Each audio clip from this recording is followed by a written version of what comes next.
commercial is certainly not residential. I'm not trying to say it is, but in the last cycle, it was very residential focused. Yeah. And what I saw up close and personal is lenders, made some overtures to extend and pretend light. But then at some point, they're just like, we gotta take our medicine. And unfortunately, they all chose to do that at seemingly the same time. And then to your point about lending appetite, they just stopped lending. So what if Peter Zion is right, and we have rates staying higher for the next 5 to 10 years? And by higher, let me be clear. Let's assume they stay right where they are. There is no give back in rates. And we're going to have this conversation with Jonathan Twombly because he plays in the commercial space. We have both highlighted the amount of pain coming because of debt resets and cap rate expansion. But now we're going to take on the big thorny subject of what happens if rates don't move for 5 years. The extend and pretend, you can't go that long, I don't think. But let's talk to Jonathan and see what's what. Jonathan, how you doing? I'm doing great, Michael. Good to be back. Absolutely. Love these conversations. Yeah. We were early. We highlighted the pain coming, right? We famously took $100 million building and turned it into 48 million, which is a couple of small tweaks. That is actually happening seemingly every day. Now I hear about another building going down 50%. But also we highlighted debt. I think we talked about $1 trillion resetting, and then we talked about some of that being kicked down the line, right? Kicking the can another year. But Jonathan, I got to ask, what happens if there's no give back in rates and we stay right where we are for 5 years, shoot, until 2030? You can't extend and pretend that long, can you? No, well, maybe, Oh, maybe you can, but a lot of things have to go right. Okay. So what has to go right? The economy has to continue to be strong, and you have to continue to have demand and rent growth. And there is as the rate cut scenario has become less and less likely, and people have become more and more realistic about it, we're also recognizing that even if there are rate cuts, they're not going to be very large, absent a big, really serious recession. A lot of people have been starting to focus on the fact that in the markets that have been very, very oversupplied, construction starts are falling, right? And they're falling because interest rates are high and it's harder to make the deals pencil.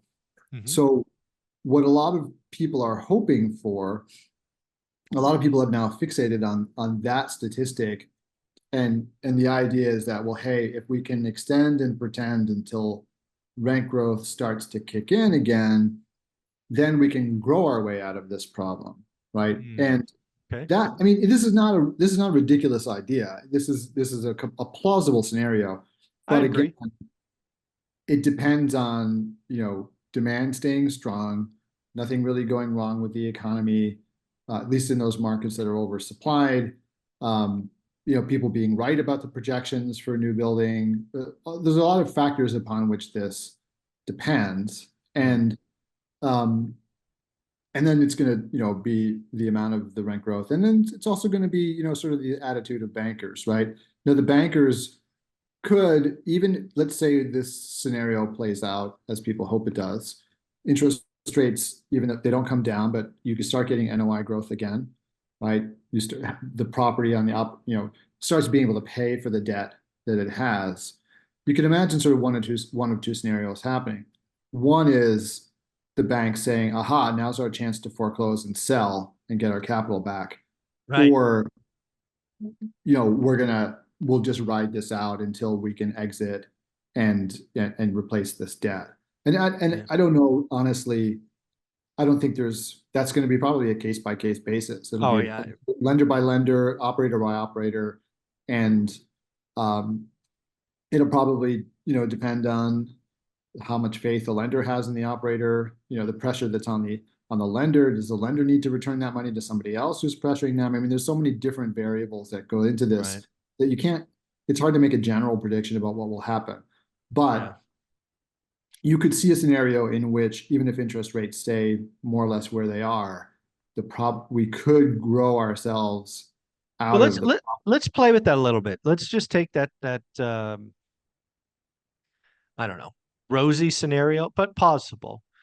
I think that also means that inflation has to stay high, because if you're going to grow out of this to get NOI growth, Yeah. that means that shelter inflation's not going to, no disinflation there. Right. Uh, so Yeah. I that's mean, you need, yeah. I mean, it's complicated, right? It's a really tough knot to untie because there's so many yeah. different kind of strands going into it like that. But, um, Yeah, yeah, let I me mean, let me let me share with you what and commercial is certainly not residential. I'm not trying to say it is, but in the last cycle it was very residential focused. yeah, And what I saw up close and personal is lenders, made some overtures to extend and pretend light. But then at some point they're just like, we got to take our medicine. And unfortunately they all chose to do that at seemingly the same time. And then to your point about lending appetite, they just stopped lending. yeah, And it was actually some of the safest loans they could have made. So I just can't see a lender extending like if you had a 2-year bridge debt, maybe I could see you doing an extra year. I just can't see 5 years. I think if we truly keep rates where they are, you're going to see just a slow trickle of pain being recognized. And maybe not the class A, the tippy top, top 10 operators, maybe they get a pass, but there's a lot of people below the top, 1% of operators. So it's just yeah, 5 years feels like everything breaks. yeah. I mean, it's going to be, like I said, that everything has to kind of work out as hoped. And I think it's also going to depend on, the region too, because, let's True. look at places like the Midwest where it wasn't overbuilt, right? And now you've seen decent rent growth. It's never the spectacular rent growth you had in the South, but you also aren't having the swing in the other direction now, right? Or, you know, some of the coastals like the Northeast, California, right? You didn't have the same because it's so freaking hard to build in those places, right? Yeah. Yeah. They didn't have the oversupply problem, so they didn't have the rent debacle, right? That you've Yeah. seen in places where it's super easy to build. So operators in those markets will probably have a decent shot at growing themselves out of this problem, and lenders looking at them and saying, "Hey, look, it's worth rolling. This is trending in the right direction. Like Mhm. we see the path out now, and it's Right. worth Hold it. extending a Okay. couple more years to for that growth to get, for us to have enough runway to get out and be made whole. But I think for in some other places where they're looking at, still a real issue with, you know, supply outstripping demand, some of these people just may run out of runway. I mean, the lenders themselves may run out of runway, right? So Yeah, yeah. The lender yeah, get if the lend like we've heard from the Fed there, or maybe it's the FDIC. I forget which one. I think it was the Federal Reserve is tracking 293 banks that have risk, on their balance sheets, and most of that being commercial real estate loans. Um, the other thing I want to talk about is the lenders themselves, because a lot of these loans, I would guess what would you think the average LTV is? 65%, 60%? What do you think the average is? God, I did actually see a statistic on this not that long ago. Um, that I mean, overall, the whole market, Yeah, are I'm you just talking about just I'm just trying to get a swag of a number so I can continue my like, thought process. yeah, including properties that have been like where people didn't refi out Yeah, and kind of just paid down their debt. Yeah, I mean, probably the entire market as a whole, it's sure. probably 60% or less. So let's just call it 60% for this example, because this is so not the residential story. Because again, if you're a lender and you need your money back, there's a good chance that you could execute a foreclosure and be whole. The equity will be gone, but the Yeah. lender will be fine. Yeah, I mean, in some scenarios, right? But those are probably not the properties that are in trouble, right? Where the lender is, where you're at 60% LTV or whatever, right? Those, because just think about it, like your debt service on a loan like that, Mhm. at a fixed rate of interest that was below where we are now, those properties are probably performing fine. And the thing is, a lot, even though there's been a lot of high profile cases where like syndicators basically got everything wrong, right? Where they took on bad debt and they didn't execute their value add, and their DSCR is, at 50% at point, 0.5, which is insane. Those are the the high profile cases. There are a lot of properties out there where the problem is just the debt. Like on the Right. operations side, they're just fine, and they're full. People are paying. They're collecting rents. It's just that they can't make their debt service, right? Right. So, but so as a as a general proposition, like the apartment sector is in fairly good shape, other than a few markets that are currently oversupplied. And we just talked about how that should begin to work itself out, like around 2026. Mm.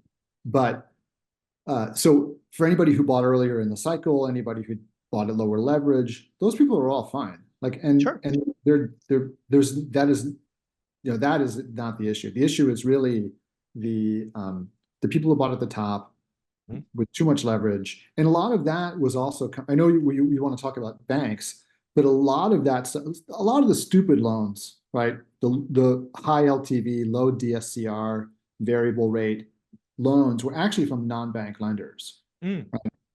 There are a lot of private private lenders, debt funds, private equity, all these kinds of people that were rushed in to fill the space that the banks wouldn't fill, because at a certain point, sort of 21, 22, the banks and the federal agencies couldn't underwrite these loans, right? They Right. just did. They didn't pencil. It didn't pencil without low leverage. And if you went with low leverage, you couldn't compete, right? So everybody started turning these other non-bank lenders. And you got to think about like how kind of dumb they were, right? Like they rushed in to fill this space. Rushing in at the peak is not a good idea. Right, because they all made this calculation, which was first like, hey, this is going to go on forever, right? And they all bought the Kool-Aid about interest rates.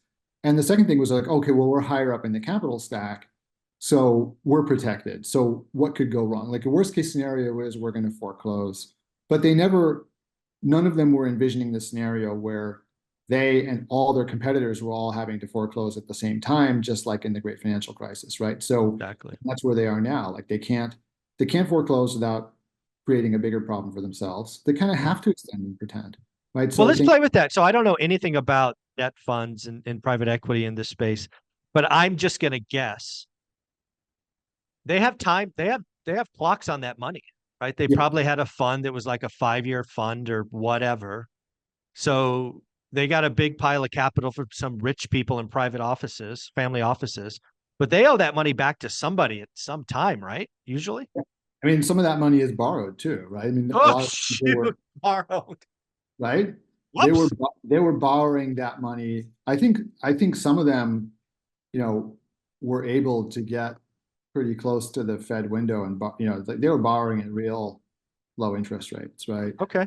Maybe So not. borrow it 4, lend it 10 or whatever. Yeah, Make yeah, the exactly. spread. They were borrowing cheap and lending it, well, I mean, they were lending at pretty cheap rates too. That was the whole attraction, but they were Right. they were building in their spread. But at Mhm. some point they have to, they have to And that's turn down that's the. the clock that I'm trying to play with, right? If we keep rates high to 2030, I don't know the clock on these funds, but I'm going to guess they're somewhere between 5 and 10 years.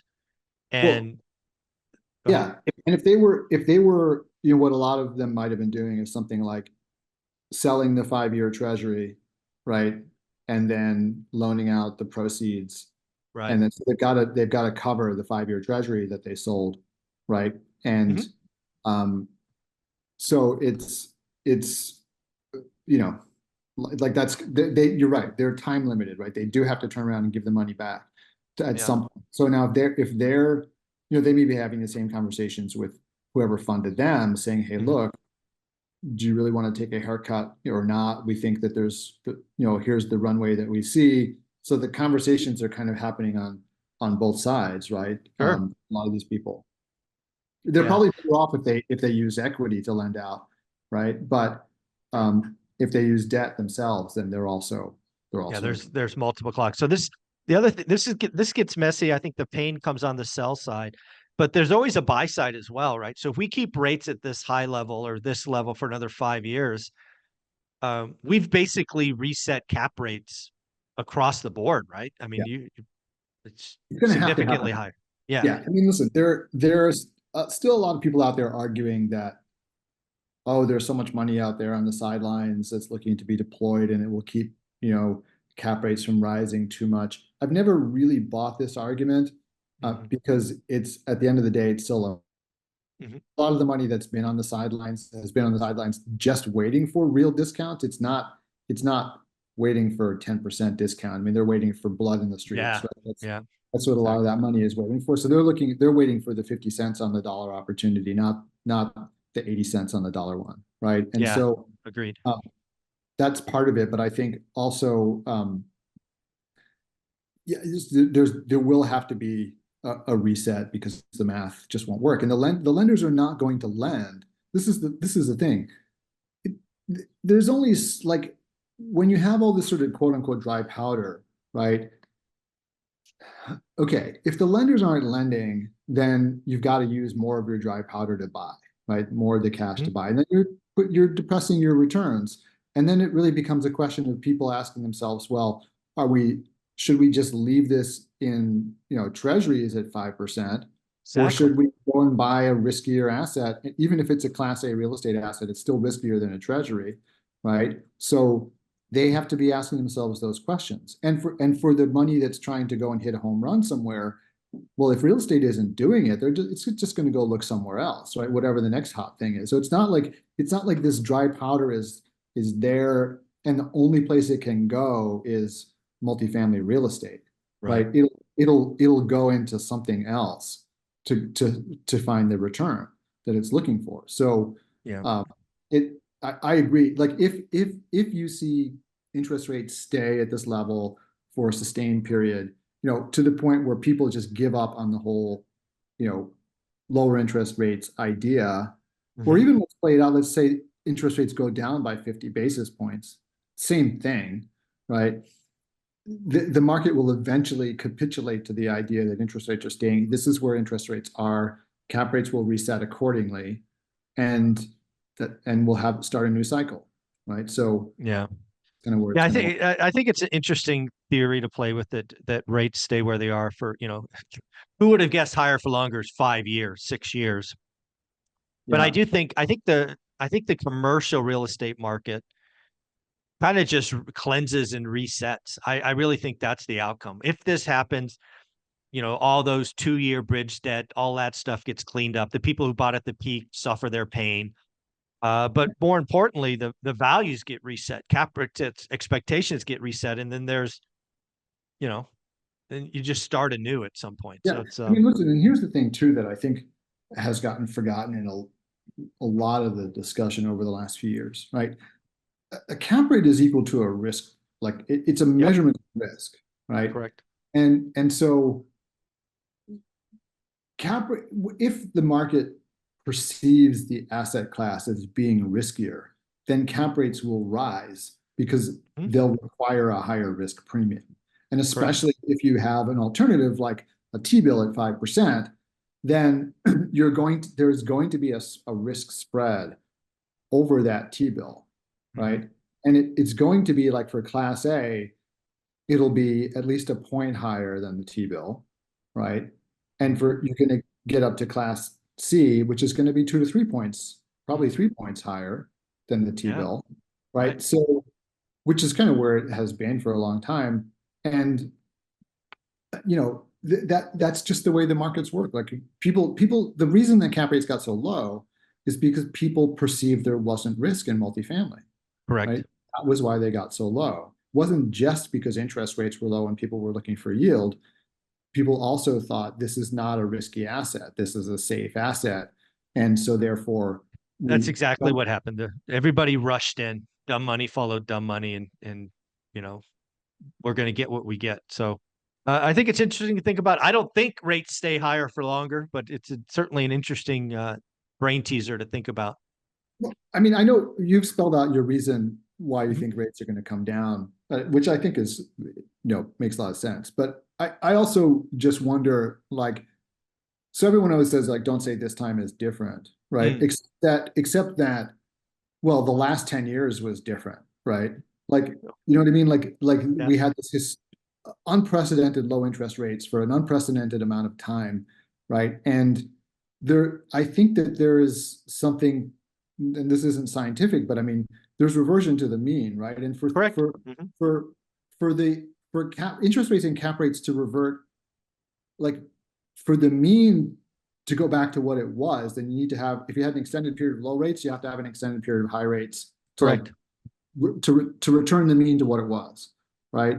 So I mean, I don't know if that's going to happen or not, but I kind of feel like, just on a gut level, that we may be in for that, right? Sure. Which is too low for too long a time, and it's, it's sort of like the inverse of the 1970s, right? Where it was Hmm. too high for too long, and then they, where, like, the stock market was flat for 10 years, and then you had a boom that followed, right? And it's sort of like, I kind of feel like we had the boom, and then, the 60s had a Yeah. boom in the stock market, and then the 70s was a lost decade, right? And I kind of feel Yep. like commercial real estate had such a big boom in the last 13 years that I think we may be in for a really Yeah. boring real estate market for a while, and it's all going to go back to cash flow and NOI growth. Like, Oh, it's not I going to totally agree. waiting because of interest Yeah. rates, stuff like that. Well, that's certainly what I believe in residential. I keep telling folks, I think we got the full decade of appreciation in 3 years, and we're going to be, we're going to be flat. Certainly on a real basis, we'll be flat. Maybe not nominal based on where inflation goes, but yeah, it wouldn't shock me if real estate's just kind of boring and we clean up some mistakes, but we also get good operators and we just focus on NOI growth. That's what it should have always been. Yeah. Jonathan, you do a lot of work on LinkedIn. Where can people find you? Yeah, just come follow me on LinkedIn. Reach out to me. I'm happy to connect with you. Tell me you're from the channel. It's always good to see when people are listening and getting something out of the show. So that's the place to find me. Awesome. Thank you so much.